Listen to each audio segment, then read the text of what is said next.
So if the null hypothesis is true, I expect my test statistic to behave like what distribution? A ZT or chi-square? A T. With how many degrees of freedom on that baby? 2 degrees of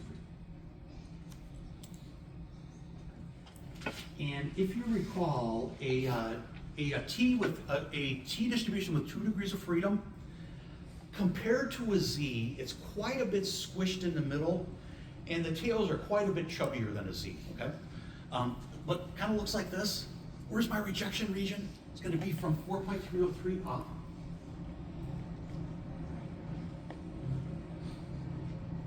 And from negative 4.303 down.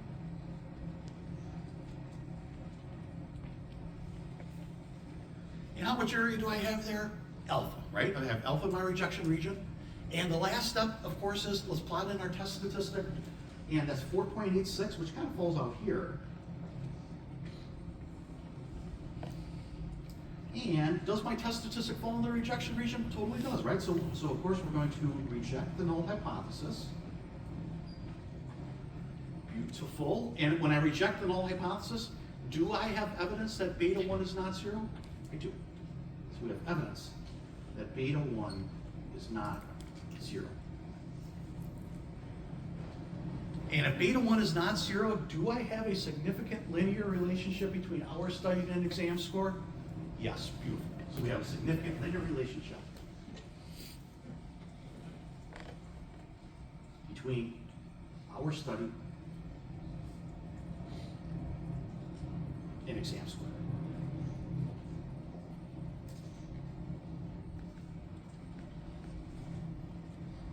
Okay, that's all there is to it. Besides the formula for the test statistic being a little bit different and the critical value just slightly different, this is pretty much just a regular t-test. I mean, you know what I'm saying? So there's really nothing new here per se. So yeah, hey, does it look like the number of hours that you study, does that significantly affect the mean exam score? It totally does. Okay. If I was a professor, if we didn't reject the null hypothesis, would I be a little bit concerned? I would be a little concerned, yeah. In other words, how much you study for the exam doesn't seem to affect your mean exam score. But here it does, which is good news. Okay. Okay. Now you guys are experts at the p-value. How do you find the p-value? Number one, we rejected HO, so I know for sure my p-value is going to be less than or bigger than, less than alpha. Okay. Know that for sure. How will I find my p-value? Yeah, so how do I find my p-value?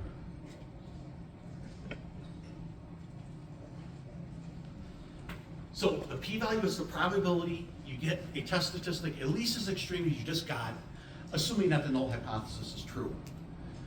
So there's my test stat on the right side. Where am I going to shade for my p-value? I'm going to shade from my test stat into the right tail. And do I also have to shade on the other side here? Yeah, it's a two-sided alternative. Do I have to shade on the other side? I totally do. Yes, so I'm also going to shade from negative 4.86 to the left. And the p-value in orange is less than alpha, the rejection region. Okay, so how do I write the p-value if I ask you to do that? If you want to write the p-value, what do we typically do? We would find the area in that right tail and just multiply by 2, right? That would be our typical. If you saw this written in a textbook, how would it be written? Would they take a probability or twice a probability? Yeah, twice. It's going to be twice the probability that a t with n minus p degrees of freedom is greater than the absolute value of t star. That's how a textbook would actually write it. So what this turns out to be is it's twice the probability that a t with 2 degrees of freedom is greater than, now t star is 4.86, the absolute value of t star is still 4.86. So the little textbook formula is telling you to do kind of the usual thing, just find the area in that right tail and multiply by 2. So let's do it. This is good review. What's the probability itself? So how much area underneath the t with 2 do I have greater than 4.86? 2 degrees of freedom. Looking for 4.86. 2 degrees of freedom, I think I am between those two guys. You guys agree? Therefore, the area just in the right tail is between 0.01 and 0.02, right? But we have to find the area in both tails. So the area in both tails is going to be between what? Twice 0.01 and twice 0.02, which is between 0.02 and 0.04, if I'm doing that right. So my whole p-value is somewhere in the interval between 0.02 and 0.04. And is that good enough for us to make our decision again? Of course, right? And so alpha's 0.05, my p-value is less than alpha, so what do we do again? We're going to reject the null hypothesis again. And based upon the p-value, is there a significant linear relationship here based upon the p-value? There totally is, because my p-value is less than alpha. Okay? Yeah, beautiful. Isn't that kind of cute? Right? Let me ask you this. What if my alternative was greater than? What if my alternative was greater than? What changes? Well, that's a one-sided alternative. What side am I rejecting on now? Only on the right side. Okay. Do I have to do any changes to my test statistic at all? No, you can leave your test stat alone. Do I have to make a change to my critical value if I do a one-sided test? I do. What do I have to change? I'm going to do a t sub alpha, exactly. Okay. And so you change your critical value, and you would only reject in the right tail. Okay. When you find your p-value, you're going to be multiplying by 2 anymore when you find your p-value? You will not. Okay. So you're going to have the exact same conventions as we did before. What's the next thing I'm going to do if you had to guess?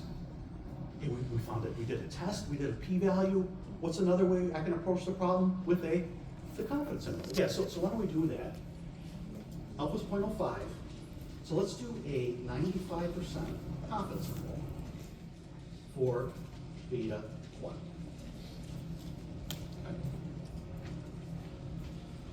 Okay, now don't write this down, but let me write down what we did for a confidence interval for mu when I didn't know sigma. And if you recall, we took x bar plus or minus a t alpha over 2, n minus 1 degrees of freedom, s over the square root of n. S over the square root of n is actually the estimated standard error. It's x bar plus or minus a t alpha over 2, n minus 1 times the estimated standard error of x bar. You can write it like that. Okay.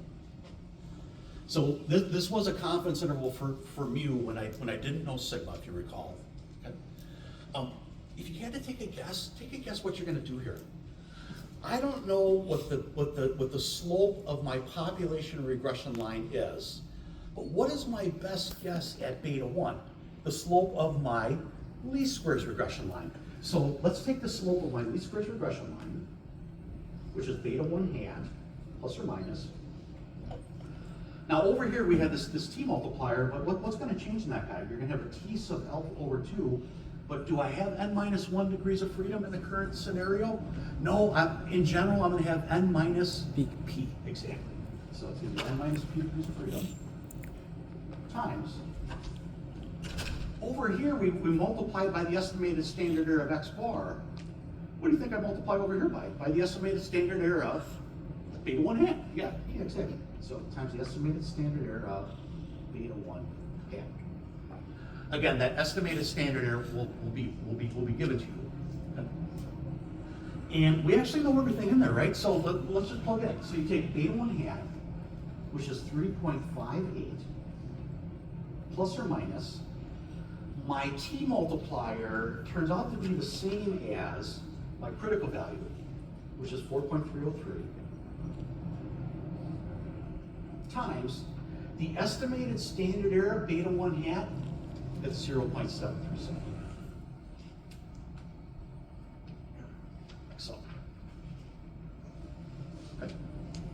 nice and simple. So what do we get? So we get 3.58 plus or minus. Before I get too far, I think you can tell me kind of what this thing's going to look like.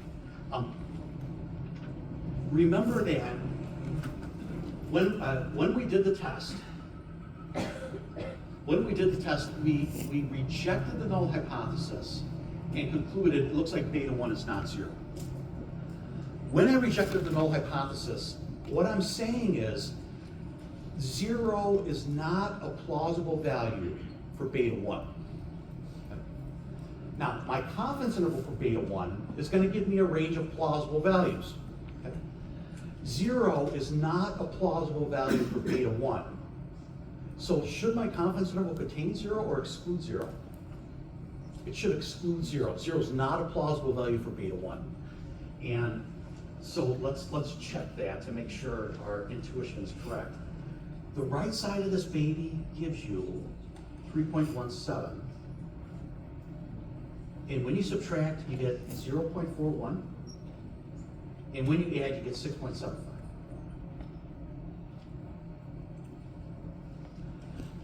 Zero is not a plausible value for beta 1, and therefore 0 is not inside my confidence interval, which makes sense. Okay. Now, if I asked you this, is there a significant linear relationship between our study and an exam score based upon looking at that confidence interval? Is there a significant linear relationship there? There is, because why? Because my confidence interval is excluding what? 0. Right. Because my confidence interval excludes 0, it is not plausible that the slope of the population regression line is 0. 0 is not plausible. And because this guy excludes 0, is there a significant linear relationship between our study and exam score? There is. Right. Good. Excellent. So, as usual, the test, p-value, and confidence interval all totally agree with each other. Okay. This is kind of fun. Okay. Yeah. There's not much new here, but it's just a little bit different scenario in which we're applying just the regular old t-test that we know about. Okay. All right. So let's do the following. One other thing that comes up quite a bit when you're doing simple regression is the following. Let's find a 95% confidence interval for mu sub y given x is equal to 4.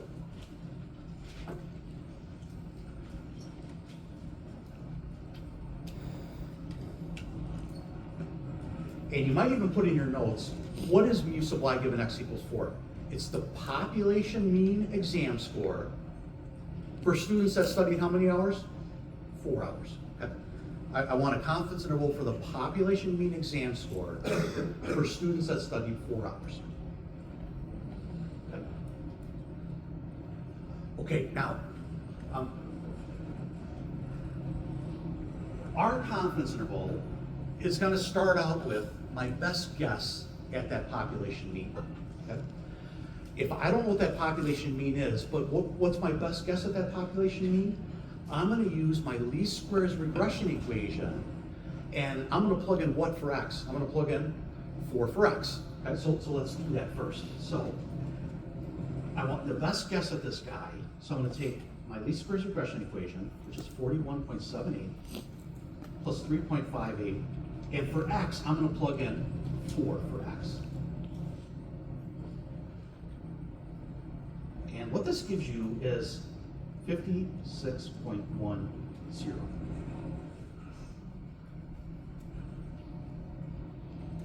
Okay.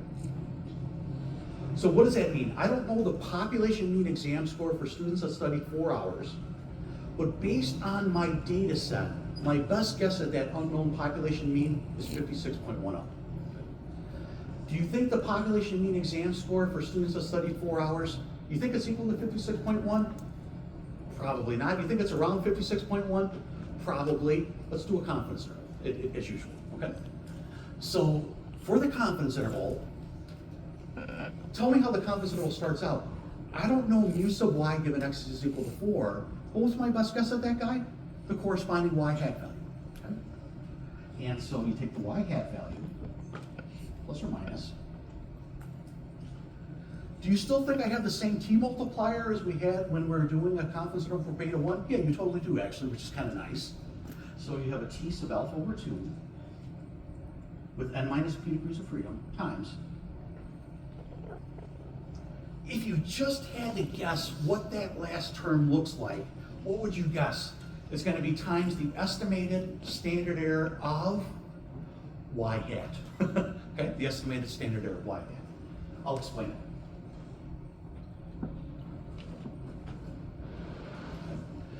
From R, what I'm going to tell you is the estimated standard error of y hat from R, that's 4.887.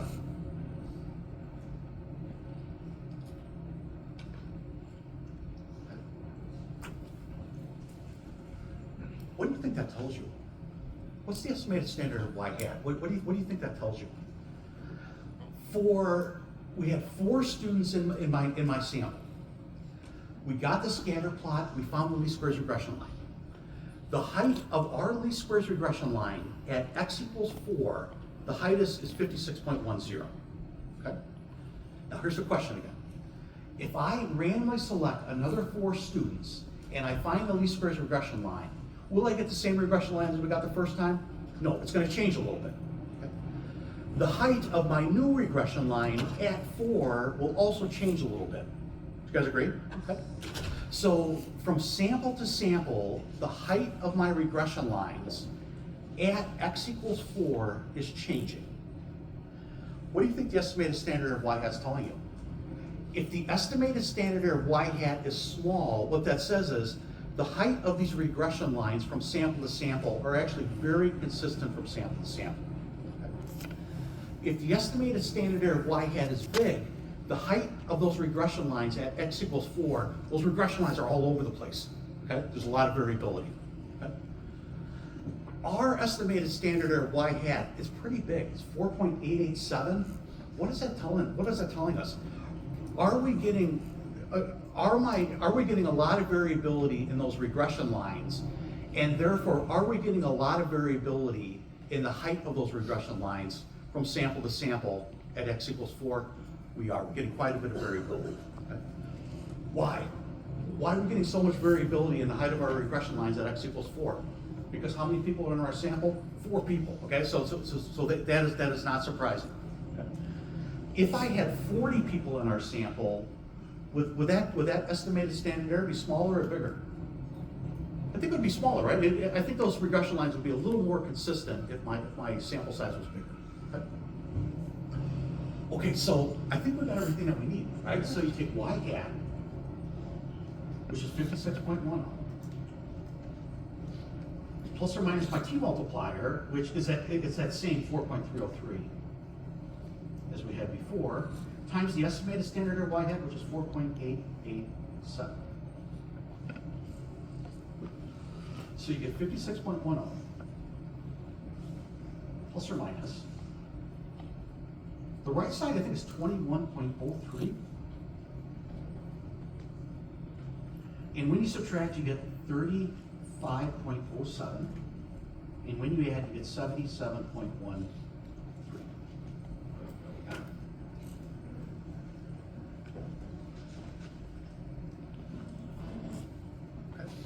Now, step back and think about it for a second. Hundreds of people took the exam. I'm 95% confident that the mean exam score for students that studied 4 hours is between about 35 and 77. That's a fat confidence interval, right? That's a really fat confidence interval. Why? Why is the confidence interval so darn fat? There's only 4 people in my sample, right? With only 4 people in my sample, it's really difficult for me to pin down that population mean exam score very well. If I had 40 people in my sample, what would happen to the width of my confidence interval? The width of my confidence interval is going to go way down. Yeah. Okay. Yeah, so with only 4 people in my sample, I cannot pin down that population mean very well at all. It's just a very, very fat confidence interval. But that's kind of expected with such a small sample size. So so let me ask you this: does the population mean exam score for students that study 4 hours, does it significantly differ from 80? It totally does. Okay. Does the population mean exam score for people that study 4 hours? Does it significantly differ from 30? Totally does. Does it significantly differ from 40? It does not. Good. Does it significantly differ from 70? It does not. Okay. Makes sense? Okay. So we have the same conventions here. All right. Questions so far, you guys? You guys doing okay? Okay. All right, good. One other tidbit with simple regression is a quantity known as the coefficient of determination.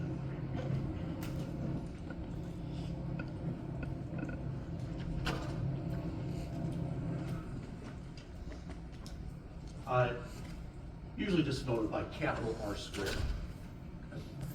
Coefficient of determination. And so R squared is the proportion of the variability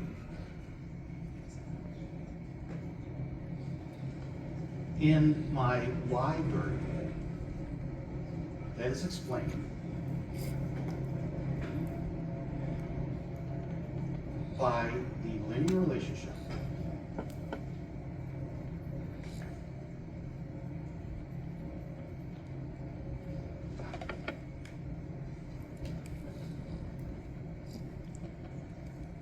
with my X variable. So R squared is the proportion of variability in my response variable Y, which for us is exam score, that is explained by the linear relationship with my explanatory variable X, which for us is our study. Okay. Now, another way you can think of R squared is, it really kind of describes how well does my line fit through the center of my data points. Okay, you kind of think of it like that. Now, what's kind of cool is, for simple regression, the coefficient of determination is actually just the square of your correlation, actually. So this is only for simple regression. But for simple regression, your coefficient of determination is just a square of the correlation. So let's compute it for our example, and I'll explain what it's kind of telling us. So for our example, you take the square of the correlation, which is 0.961 squared. We computed the correlation like a class or two ago. 0.961. When you square that, what that gives you is 0.924 or so. 0.924. What that tells us in the current scenario is this. 92.4% of the variability in exam scores is explained by the linear relationship with our study.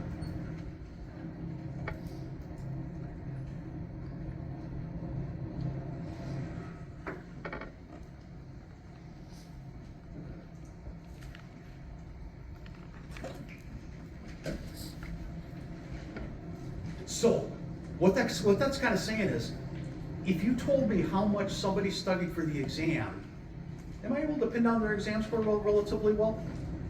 Yeah. Okay. So just based upon our study, I'm able to explain about 92% of the variability in exam scores, just based on how much you studied for the exam. what if the coefficient of determination was 1? What would that tell us? If the coefficient of determination was 1, if I told you what somebody's exam score was, no, scratch it. If I told you how much somebody studied for the exam, could you tell me exactly what their exam score was? Exactly. Okay. What if the coefficient of determination was 0? If you told me how much you studied for the exam, does that tell me anything about your score? Nothing. Okay. But for us, hey, if you told me how much you studied, do I have a pretty good inkling of what your exam score is going to be? I do. Yeah. And so it's kind of a nice interpretation. Okay. In the last few minutes, let me show you how you actually run this on a computer. And on the exam, you're going to have to be able to read a little part of this guide. On our page, there's a sreg.hours.score.text. If you click on that guy, this is going to give you the same thing that I'm showing here. Now, most of this I don't want you to know, but let me show you. If you run this in a program called R, which I showed you last time a little bit, you inside of the variable X, I would put my hours studied. Inside of the variable Y, I would save my exam scores. And the way you do regression inside of R is a little command called LM, which stands for linear model. Okay? And the syntax inside of R is we have Y is equal to X essentially.